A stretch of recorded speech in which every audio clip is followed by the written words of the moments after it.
देखिए बच्चों, आज आपके सामने हेक्सा-रोलिन का अंतर्राष्ट्रीय व्यापार के सिद्धांत की बात होगी। सबसे पहले आपको नमस्कार। और आप ये इस सिद्धांत का अध्ययन करने से पहले आप हमारे चैनल को लाइक और सब्सक्राइब करें, जिससे आपको हमारे द्वारा जो भी एक्सप्लेनेशन इकोनॉमिक्स के मैं पर डे लेक्चर दूंगा वो आपको मिलता रहे समय समय पर। तो देखिए, एचओ थियरी इंटरनेशनल ट्रेड का एक महत्वपूर्ण सिद्धांत है। यह सिद्धांत आधुनिक सिद्धांत, अंतर्राष्ट्रीय व्यापार का आधुनिक सिद्धांत कहलाता है। हेक्सर-ओहलिन सिद्धांत प्रतिष्ठित अंतर्राष्ट्रीय व्यापार के सिद्धांत की बातों का अध्ययन करते हैं, जिसका ध्यान प्रतिष्ठित अर्थशास्त्रियों ने नहीं दिया था। जैसे किन बातों का अध्ययन उन्होंने ध्यान नहीं दिया। नंबर एक, वस्तुओं के सापेक्षिक मूल्यों में अंतर क्या है। और दूसरा, प्रतिष्ठित अर्थशास्त्रियों ने किस बात कहा कि भाई साधनों की आय में, इंटर रीजनल और इंटरनेशनल ट्रेड में साधनों की आय में जो डिफरेंसेस होते हैं उसका सबसे प्रमुख रीजन क्या है। तो यहाँ पे आप देखिए, दो चीज़ें बहुत ही महत्वपूर्ण हैं जिसके कारण जो है मॉडर्न थियरी, एचओ थियरी काफ़ी तेज़ी से आगे बढ़ती है और इस बात का एक्सप्लेनेशन भी करती है। तो यहाँ पे आपको ये समझना है कि आधुनिक अर्थशास्त्रियों ने स्पष्ट किया कि दो देशों में समान उत्पादन फलन के बावजूद भी साधन संपन्नता में पाए। वो कहते हैं कि भाई अगर प्रोडक्शन फंक्शन में डिफरेंसेस भी हैं, फिर भी जो साधनों की संपन्नता में जो अंतर है, जो इनकी इंटेंसिटी में डिफरेंसेस है, जो साधनों की बाहुल्यता में डिफरेंसेस है, वो सबसे ज़्यादा मेन रीजन है, वो सबसे प्रमुख कारण है व्यापार होने का। और उसके आधार पर ही साधनों के मूल्यों में अंतर होता है और उसके आधार पर ही तुलनात्मक लाभ की स्थिति उत्पन्न होती है। अंतर्राष्ट्रीय व्यापार के आधुनिक विश्लेषण को हम दो भागों में विभाजित करते हैं। नंबर एक हेक्सर-ओहलिन का साधन भंडार और नंबर दो साधन कीमत समानीकरण सिद्धांत। ये दो हेक्सर-ओहलिन के सिद्धांत में दो पार्ट हैं और पहले पार्ट का हम अध्ययन कराएंगे हेक्सर-ओहलिन थ्योरम, जिसे आप समझना है आपको। ये देखिए, पहला सिद्धांत एचओ थियरी का प्रमेय या साधन भंडार सिद्धांत, जिसे हम आपके सामने इस रूप में स्पष्ट करेंगे कि आखिर में ये साधन प्रमेय या साधन भंडार सिद्धांत है क्या। तो आप ये देखिए, समझिए, हेक्सर-ओहलिन का प्रमेय या साधन भंडार विश्लेषण क्या कहता है। 1919 में हेक्सर तथा 1933 में ओहलिन,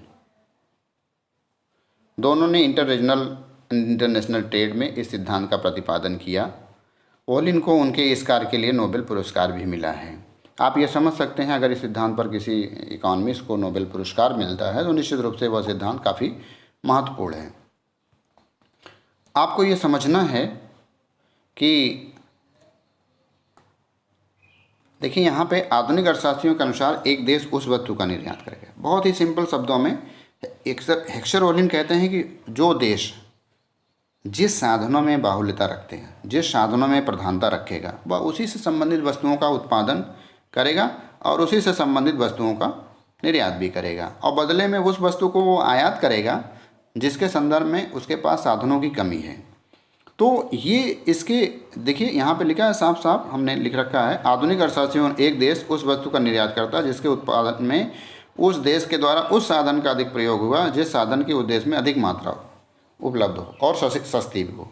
यही वस्तु दूसरे देश में कम मात्रा में तथा अधिक महंगा हो। इस प्रकार हेक्सर-ओहलिन श्रम बाहुल्य राष्ट्र श्रम गहन वस्तु का निर्यात और पूंजी, देखिए, श्रम बाहुल्य श्रम गहन वस्तु का निर्यात और पूंजी गहन वस्तु का आयात करेगा। जबकि इसके विपरीत जो पूंजी संपन्न राष्ट्र होगा वो पूंजी से संबंधित वस्तु का निर्यात करेगा और श्रम गहन वस्तु का आयात करेगा। ये आपको इस पर आपको सबसे मेन फोकस करना है कि जो लेबर सरप्लस कंट्री होगा वो लेबर गुड्स का एक्सपोर्ट करेगा और जो कैपिटल सरप्लस कंट्री होगा वो कैपिटल गुड्स का एक्सपोर्ट करेगा और दोनों देश आपस में निर्यात आयात करते रहेंगे। मान्यताएं देखिए, डिफरेंट मान्यताएं हैं। 222 मॉडल, दो देश दो वस्तु दो उत्पादन के साधन। एक्स वस्तु श्रम प्रधान है, वाई वस्तु पूंजी प्रधान है। यहाँ पे एक इक्वेशन से दिखाया गया है, capital labour ratio of X is less than capital labour ratio of Y. दूसरा, समता प्रतिफल का नियम लागू है। दोनों देशों के बीच अपूर्ण विशेषीकरण है। दोनों देशों के बीच जो है अपूर्ण प्रतियोगिता है। साधन देखिए एक देश के अंदर पूर्ण गतिशील हैं जबकि दो देशों के बीच अगतिशील हैं। स्वतंत्र वस्तु व्यापार है, परिवहन लागतें शून्य है, पूर्ण रोजगार की स्थिति है, भुगतान से संतुलन में। ये मान्यताएं, ये महत्वपूर्ण मान्यताएं हैं, इन्हें आप नोट कर सकते हैं, लिख सकते हैं, तो चूँकि तमाम परीक्षाओं में ये मान्यताओं से सवाल आते रहते हैं। अब देखिए जो यह सिद्धांत है, जो हेक्सर-ओलिन का सिद्धांत है, ये दो देखिए यहाँ पे साफ साफ हमने लिखा है कि जो एचओ थियरी है, यहाँ पे उपरोक्त मान्यताओं के आधार पर हेक्सर-ओलिन सिद्धांत दो कसौटियों के आधार पर इस सिद्धांत की व्याख्या करता है। तो ये दो कसौटियाँ आपको समझनी है। पहली कसौटी है मूल्य कसौटी। मूल्य कसौटी के आधार पर साधन संपन्नता ये कहती है कि कोई भी देश मूल्य के आधार पर पूंजी साधन संपन्न तभी होगा जबकि वहाँ पूंजी सापेक्षिक रूप से सस्ती और सुलभ हो। और दूसरा देश देखिए श्रम साधन संपन्न तभी होगा जब उस देश में श्रम सापेक्षिक रूप से सस्ता और सुलभ हो। चाहे वो पूंजी साधन संपन्नता की बात हो, चाहे वो श्रम साधन संपन्न, दोनों में देखिए, दोनों के लिए एक इक्वेशन से बताया गया है, PK/PL of A is less then PK/PL of B। इसके आधार पर देखिए ए देश में प्राइस कैपिटल लेबर रेशियो कम है, बी देश में ज़्यादा है, अर्थात ए देश पूंजी प्रधान देश कहलाएगा, बी देश श्रम प्रधान देश। देखिए यहाँ पे अब आपको ये समझना है कि एक डायग्राम दिया गया है, इस डायग्राम को बहुत ध्यान से आप समझें ताकि आपको क्लियर हो सके पहली कसौटी क्या है एचओ थ्योरम। देखिए रेखा चित्र में BB वक्र, यहाँ पे देखिए BB वक्र आपको दिख रहा होगा, ये वाला वक्र BB वक्र, और AA वक्र भी आपको दिख रहा होगा, ये वाला। ये दोनों IPC वक्र हैं, दोनों एक दूसरे को Q बिंदु पर काट रहे हैं, ये देखिए, अर्थात साधनों के बीच किसी प्रकार की रिवर्सिबिलिटी नहीं है, प्रतिलोमता नहीं है। इसके आधार पर देखिए ए देश H बिंदु पर उत्पादन कर रहा है, जहाँ पे उसकी जो प्राइस रेशियो है P0 उसके IPC AA को स्पर्श करता है। चूँकि ए देश कैपिटल इंटेंसिव है तो निश्चित रूप से वो कैपिटल गुड्स का निर्माण करेगा, वो J पर नहीं जाएगा, क्योंकि J पर जाने के लिए उसे उसको लेबर ज़्यादा मात्रा में लगानी पड़ेगी। लेबर ज़्यादा मात्रा, जहाँ वो देखिए कैपिटल गुड्स की एक इकाई के लिए लेबर OD मात्रा लगाता था, अब उसे अगर वो लेबर गुड्स का वो प्रोडक्शन करता है तो J पे जाना पड़ेगा, जहाँ पे कैपिटल गुड्स तो उतनी ही, बट लेबर गुड्स देखिए लेबर उसे OE मात्रा लानी पड़ेगी। चूँकि लेबर उस देश में महंगा है इसलिए वो ऐसा नहीं करेगा, H पर संतुलन में रहेगा। जबकि B कंट्री आप देखिए M बिंदु पर संतुलन में है, M पर संतुलन में रहेगा, तो उसे देखिए लेबर गुड्स की के लिए OG मात्रा और कैपिटल की OT मात्रा लगानी पड़ेगी। अगर वो कैपिटल की एक इकाई बनाता है कैपिटल गुड्स की, तो R पर जाना पड़ेगा, जहाँ पे प्राइस रेशियो IPC के बराबर है, तो उसे कैपिटल साधन ज़्यादा मात्रा में देखिए ON इतना एक्स्ट्रा उसको लाना पड़ेगा, जो चूँकि उस देश में काफ़ी महंगा है, वो पॉसिबल नहीं है, इसलिए वो M पर प्रीफर देगा। तो यहाँ पे ये क्लियर हो जाता है कि जो देश जिस साधन में प्रधानता रखेगा, जिसमें प्रचुरता होगी, वो उसी वस्तु का उत्पादन करेगा।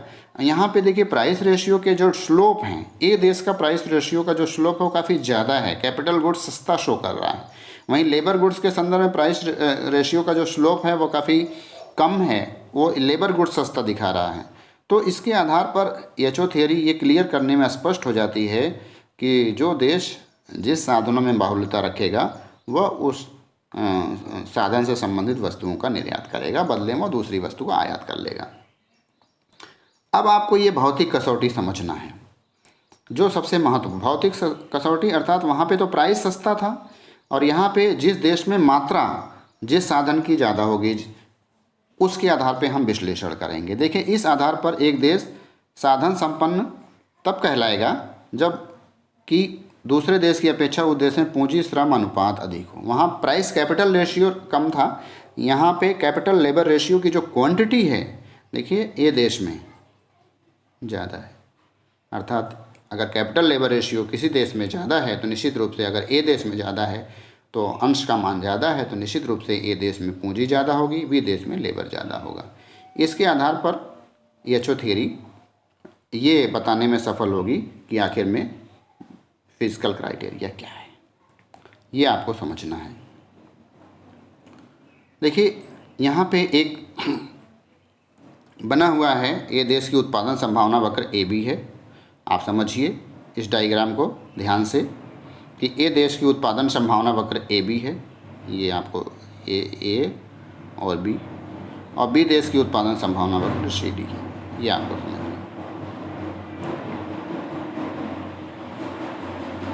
माना कि दोनों देशों की समान अनुपात में उत्पादन रेखा ओ आर है, जिस पर ए देश Q1 पर बी देश Q2 पर उत्पादन करते हैं। देखिए ए देश Q1 पर बी देश Q2 पर उत्पादन करते हैं, जहाँ की उत्पादन संभावना वक्र का ढाल मूल रेखाओं के ढाल के समान है। देखिए मूल रेखाएं, जो ये वाली मूल रेखा खींची गई, ये इस तरह की, वो प्रोडक्शन पॉसिबिलिटी कर्व को Q1 पर टच करती है ए देश का, और बी देश का जो प्राइस रेशियो है वो प्रोडक्शन पॉसिबिलिटी कर्व को Q2 पर टच करती है।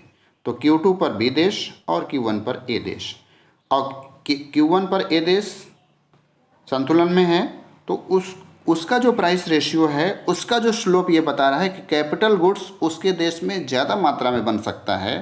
आप उसके देखिए स्लोप से समझिए, ये स्लोप ये बता रहा है अगर हम इसको और ऊपर तक ले जाएं तो आप देखिए अगर ये यहाँ पे इतनी मात्रा वो कैपिटल की बना सकता है, जबकि लेबर की वो कम मात्रा ही बना पाएगा।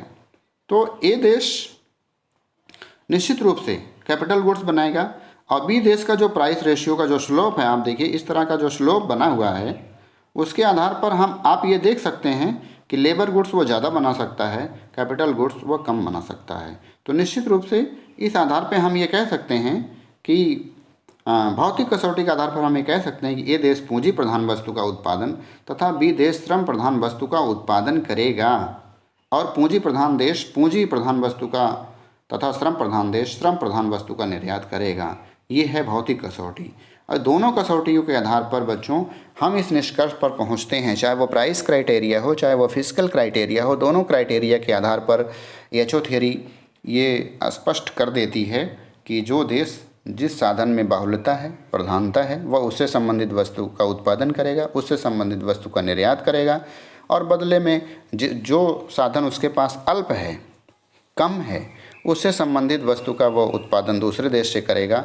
लेकिन चूंकि इस सिद्धांत में आपको ये पूरा समझ लेना है कि अपूर्ण विशेषीकरण की स्थिति है, एचओ थ्योरी कहती है थोड़ा थोड़ा मात्रा दूसरे वस्तुओं का भी हम उत्पादन करेंगे, भले ही हमारे देश में उन साधनों की मात्रा अल्प है, लेकिन थोड़ी मात्रा जरूर प्रोडक्शन करेंगे इनकम्प्लीट स्पेशलाइजेशन की दशा में, और हम प्रचुर मात्रा में जो हमारे पास साधन है उस वस्तु की हम प्रचुर मात्रा में उत्पादन करेंगे, जिससे हमको ज़्यादा से ज़्यादा लाभ प्राप्त होंगे। तो इस आधार पर हम ये कह सकते हैं एचओ थ्योरी ये कहती है कि जो देश जिन साधनों में प्रधानता रखेगा वह उससे संबंधित वस्तु का निर्यात करेगा और दूसरी वस्तु का वो आयात करेगा। और यही हेक्सर-ओलिन का साधन प्रमेय सिद्धांत है बच्चों, जिसे हम आधुनिक सिद्धांत में हम लोग जानते हैं। यही मॉडर्न थियरी है, और इस सिद्धांत को जो हमने आपको बताया है, आप इसको बहुत आराम से पढ़ें, ध्यान से पढ़ें, आपको पूरा समझ में आएगा। और ये आपको मैं फिर से कहना, ये पार्ट ए है, पार्ट बी मैं अगले लेक्चर में आपके सामने प्रस्तुत करूँगा। थैंक यू, धन्यवाद।